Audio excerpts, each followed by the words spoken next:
Often on the news we hear the terms occupied territories, 67 borders, and illegal settlements. And the story we usually hear sounds very simple.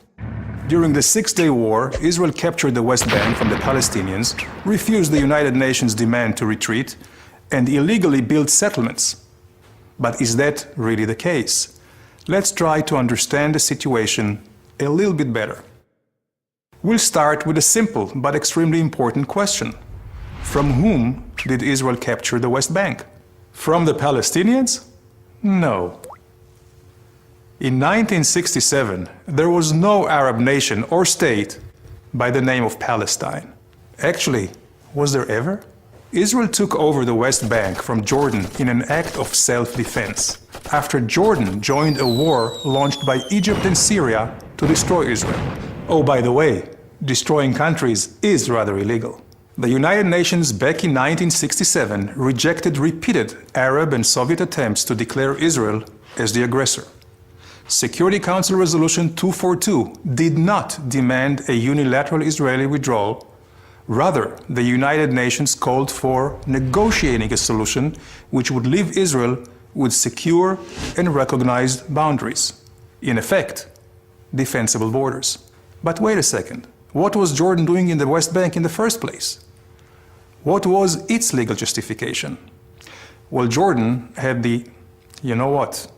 It had no legal justification. Jordan simply occupied it during its previous attempt to destroy the newly established State of Israel in 1948, changing the commonly accepted name Judea and Samaria to the West Bank. But that did not really convince anybody.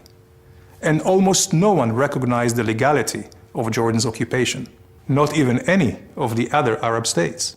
So, if Jordan had no legal claim to the land, and a Palestine did not exist, whose territory is it? Let's go a little further back in time.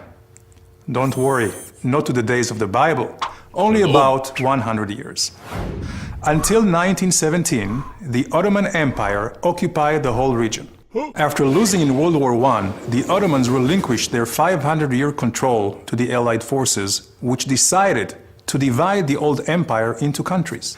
Britain's foreign minister, Lord Balfour, recognized the Jewish people's historical right to their homeland, a small area equivalent to about 0.5% of the Middle East was designated for this purpose. Britain received a mandate from the League of Nations to promote the establishment of a Jewish homeland. But wait a second, do you realize what happened?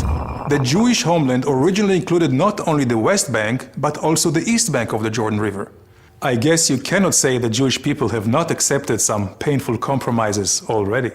Anyway, the League of Nations' recognition of a Jewish homeland, which includes the West Bank, was reaffirmed by the United Nations after the Second World War.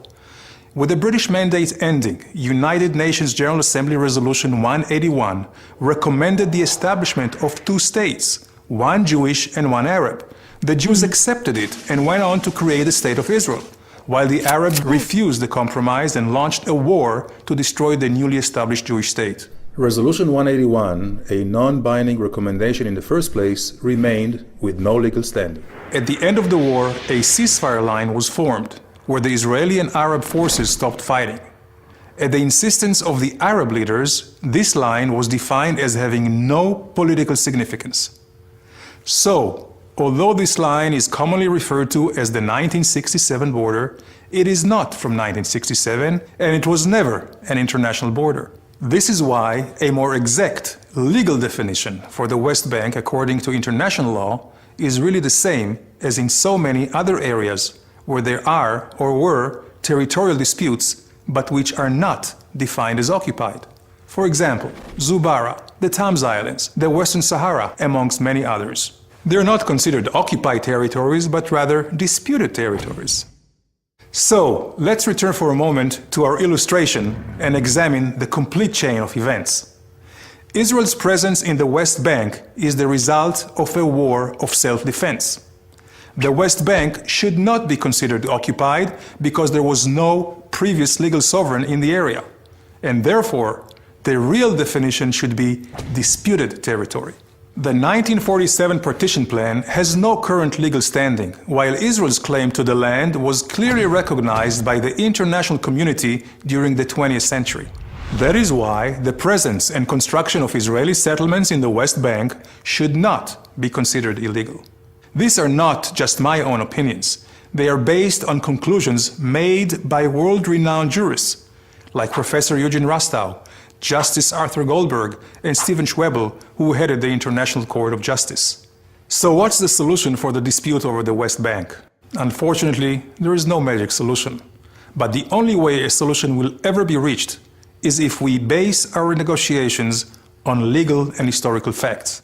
So please, let's stop using the terms occupied territories and 67 borders. They're simply not politically correct.